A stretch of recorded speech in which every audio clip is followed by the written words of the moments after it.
Assalamualaikum warahmatullahi wabarakatuh. Perkenalkan, nama saya Ziyadatul Amalia dari kelompok 4. Di sini kelompok kami akan menjelaskan tentang adab-adab dalam bermajelis. Yang pertama, adab dalam bermajelis yaitu keutamaan zikrullah dan larangan diadakannya majelis tanpa menyebutkan nama Allah. Larangan bermajelis tanpa menyebutkan nama Allah sudah dijelaskan dalam suatu hadis seperti Bismillahirrahmanirrahim. An Abi Hurairah radhiyallahu an qala Rasulullah sallallahu alaihi wasallam ma min qaumi yaqumuna min majlisi la yadhkurunallaha fihi illa qamu am misli jifati himari wa kana lahum hasratan. Rawahu Abu Dawud. Artinya, dari Abu Hurairah radhiyallahu an, Rasulullah bersabda, tidaklah suatu kaum bangkit dari tempat duduknya tanpa menyebutkan nama Allah, melainkan orang tersebut bangkit dari tempat semisal dengan bangkai himar, dan kelak mereka akan menyesal di akhirat. Riwayat Abu Dawud.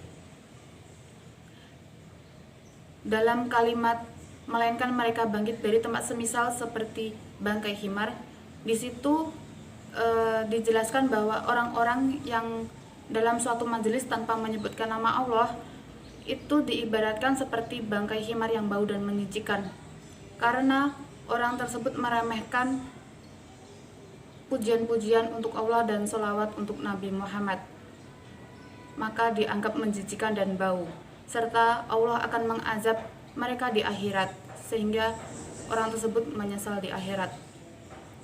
Dan sebaliknya, untuk orang-orang yang menyebutkan nama Allah dalam suatu majelis zikrullah dan bersolawat kepada Nabi Muhammad, maka Allah akan mengirimkan para malaikat untuk menaungi majelis tersebut dengan sayapnya, dan Allah akan melimpahkan kebaikan untuk orang-orang tersebut.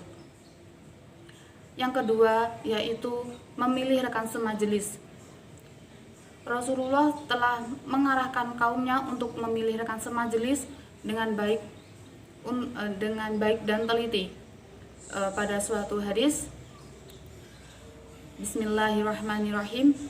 An Abi Hurairah radhiyallahu an Nabiyya sallallahu alaihi wasallam al-mar'u 'ala dini khalilihi falyandur ahadukum man yukhalil.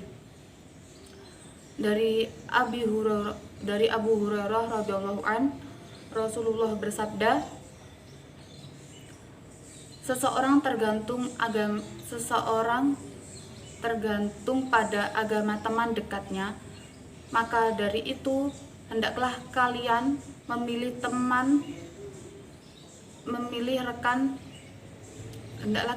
rekan dengan teliti siapa yang akan kalian jadikan sebagai teman dekat. Maka dari itu kita sebagai kaum dari Nabi Muhammad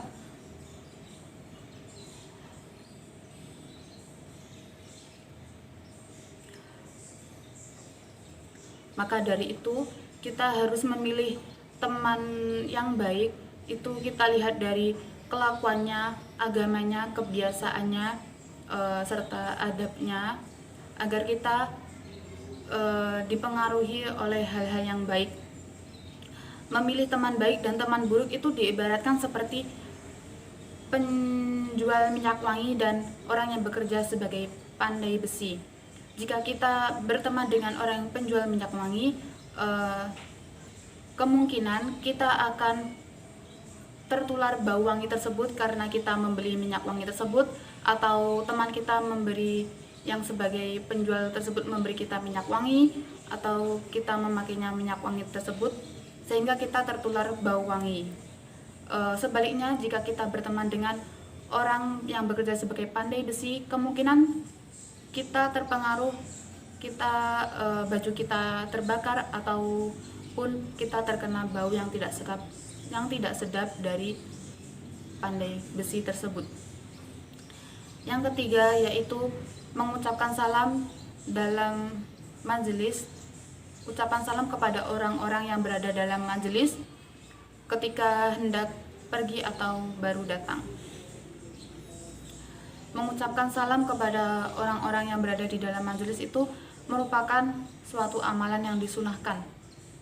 Seperti hadis berikut, An Abi Hurairah anna Rasulullah sallallahu alaihi wasallam qala idzan taha ahadukum ila majlisi falyusallim fa in badalahu may yajlis falyajlis summa idza qama falyusallam falaysat al-ula bi ahaqqo minal akhirah. Dari Abu Hurairah radhiyallahu an bahwa Rasulullah bersabda, jika salah seorang dari kalian baru tiba dalam suatu majelis, maka hendaklah ucapkan salam. Jika kalian ingin duduk, maka duduklah. Jika kalian ingin pergi, maka ucapkanlah salam. Karena yang pertama tidaklah lebih baik dari yang terakhir. Terima kasih. Wassalamualaikum warahmatullahi wabarakatuh.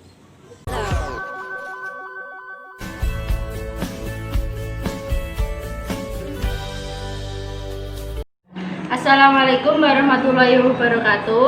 Saya Meliana Anggraini dari kelompok 4 akan memberikan penjelasan bagaimana kita harus bersikap di dalam sebuah majelis. Yang nomor 4, yaitu larangan menyela tempat duduk.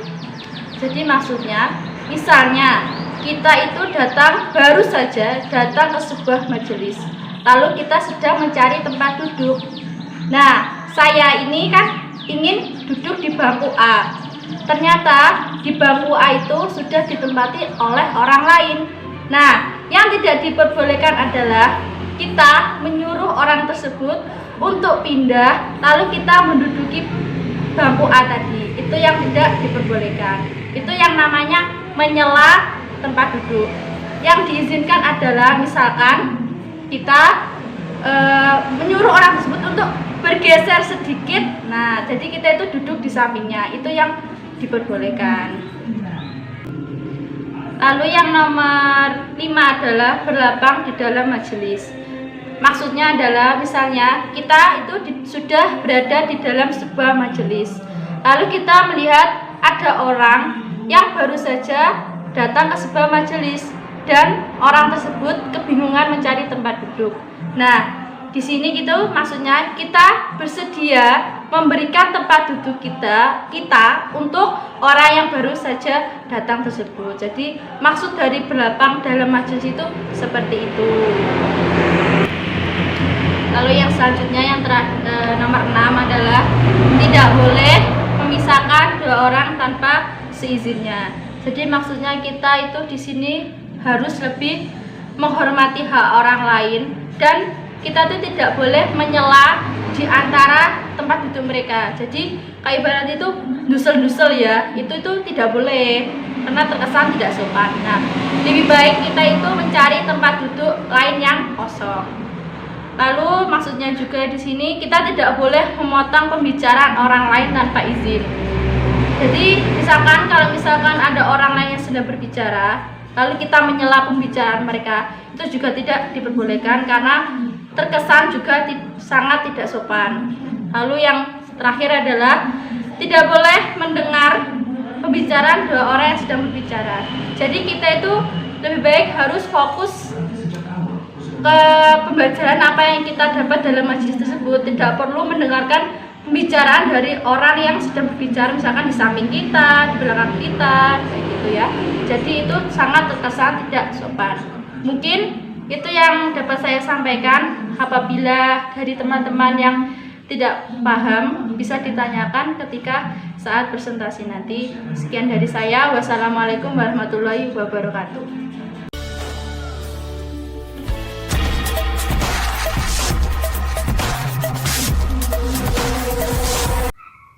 Assalamualaikum warahmatullahi wabarakatuh. Saya akan melanjutkan penjelasan dari teman saya. Yang selanjutnya adalah duduk di tempat yang masih tersedia. Jika Anda baru saja tiba di majelis, maka hendaknya janganlah duduk di kursi yang telah ditempati oleh orang lain. Duduklah di kursi yang kosong sehingga tidak mengganggu orang lain. Jabir bin Samurai menuturkan, adalah kami apabila kami datang kepada Nabi Muhammad SAW, maka masing-masing dari kami duduk di tempat yang masih tersedia di majelis. Hadis riwayat Abu Daud. Yang selanjutnya adalah larangan berbisik dengan dua orang tanpa melibatkan orang ketiga. Berbisiknya dua orang dengan meninggalkan orang yang satunya itu memiliki bentuk lain. Dari Ibnu Umar radhiyallahu anhu, Rasulullah shallallahu alaihi wasallam bersabda, yang artinya apabila kamu bertiga, maka janganlah dua orang di antara kamu saling berbisik-bisik tanpa mengajak orang yang satunya, hingga mereka bercampur dengan orang-orang karena hal tersebut menyakitinya. Larangan mengobrol dua orang dengan meninggalkan orang yang satunya berlaku saat mereka bertiga. Jika ada salah satu seorang lagi, maka larangan tersebut gugur. Jadi apabila ada dua orang sedang mengobrol, lalu ada saksinya dua orang lagi, itu diperbolehkan oleh agama Islam. Yang selanjutnya adalah larangan menguping pembicaraan tanpa izin. Dari Ibnu Abbas radhiyallahu anhu, Nabi Muhammad SAW bersabda yang artinya, barang siapa menguping pembicaraan orang lain sedangkan mereka tidak suka kalau pembicaraannya didengarkan oleh salah satu selain mereka, maka akan dituangkan pada telinganya tembaga panas pada hari kiamat nanti. Hadis riwayat Bukhari. Apabila ada salah satu seorang atau kelompok atau dalam perkumpulan yang sedang membahas suatu permasalahan atau apapun, lalu ada seseorang yang mendengarkan pembicaraan tersebut, istilahnya menguping, tanpa sepengetahuan suatu kelompok itu, maka itu tidak diperbolehkan oleh Islam. Dan azabnya adalah akan dituangkan cairan tembaga panas ke telinganya pada hari kiamat nanti. Sekian penjelasan dari saya, yang selanjutnya akan dijelaskan oleh teman saya.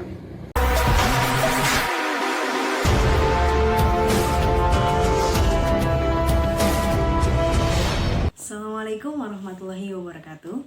Saya akan melanjutkan penjelasan dari teman saya tentang adab-adab dalam majelis. Yang pertama yang akan saya jelaskan yaitu duduk yang dilarang. Bagaimana saja duduk yang dilarang? Yang pertama yaitu duduk dengan memeluk lutut atau kaki. Dengan caranya bagian bawah kaki merapat, sedangkan bagian lutut ini merenggang seperti ini dan dipeluk seperti ini. Nah, duduk seperti ini tuh dilarang. Yang kedua yaitu sebagian tubuh terkena sinar matahari, sedangkan sebagian yang lain tidak terkena sinar matahari atau berada di tempat yang teduh. Yang ketiga yaitu tubuh bersandar pada tangan kiri, hanya pada tangan kiri. Contohnya seperti ini. Tangan kiri menyandar atau menyentuh lantai dan tubuh ini seluruhnya ditopang di tangan kiri seperti ini. Duduk seperti itu dilarang. Yang selanjutnya, adab yang selanjutnya yaitu larangan untuk banyak tertawa. Dalam hadis Rasulullah disebutkan, An Abi Hurairah radhiyallahu anhu qala Rasulullah sallallahu alaihi wasallam, la tukthirud dhahik fa inna aktsarad dhahik tumitul qalb. Rawahu Ibnu Majah. Dalam hadis ini Abu Hurairah radhiyallahu anhu berkata bahwasanya Rasulullah sallallahu alaihi wasallam bersabda, janganlah di antara kalian banyak tertawa, karena banyak tertawa itu bisa mematikan hati. Hadis riwayat Ibnu Majah. Yang selanjutnya yaitu larangan bersendawa saat majelis. Dalam hadis Rasulullah disebutkan, Ani bin Umar radhiyallahu anhu qala